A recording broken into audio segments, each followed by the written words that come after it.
વડનગરમાં 113મી રથયાત્રા શંખનાદ સાથે ભગવાન ગોપાલજી નગર ચર્ચા કરવા નીકળ્યા. જય રણછોડ માખણચોર શબ્દોથી વડનગર નગરમાં ધાર્મિક ભક્તજનો નાદ ગુંજી ઉઠ્યો હતો.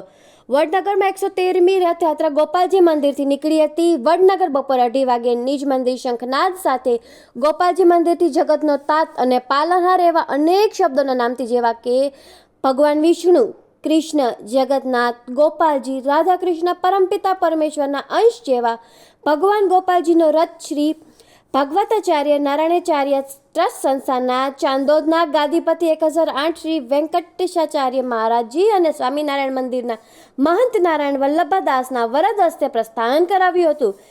જાંબુ મગ, કાકકી અને બુંદીના પ્રસાદનું વિતરણ કરવામાં આવ્યું હતું. તેથી સાથે ડીજે ભજન મંડળીઓ તથા ભવાઈ મંડળીઓ સાખીના દર્શન થયા હતા અને વડનગરમાં 6 દરવાજા ભગવાન ગોપાલજી નગર ચર્ચા કરવા નીકળ્યા હતા. વડનગરમાં વિવિધ સેવા કેન્દ્રો દ્વારા શરબત પીવા, પાણી, છાશ તથા સેવ મમરા આપ્યું હતું. નગરમાં ધાર્મિક ભક્તજનો જય રણછોડ માખણચોર ધાર્મિક શબ્દનો નાદ ગુંજી ઉઠ્યો.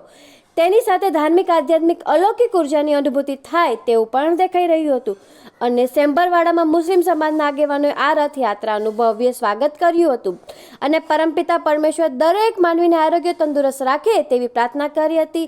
સાંજના 7:45 સમયે આ રથયાત્રા મંદિર પરત ફરી હતી. રથયાત્રામાં વડનગરની જનતા જનાર્દન તથા પોલીસ કર્મચારીઓનો સ્ટાફ અંકે પોલીસ અધિક્ષક વીઆઈ વાણિયા, દરેક ધર્મપ્રેમી જનતા દર્શન તથા આ રથયાત્રા સહભાગી બન્યા.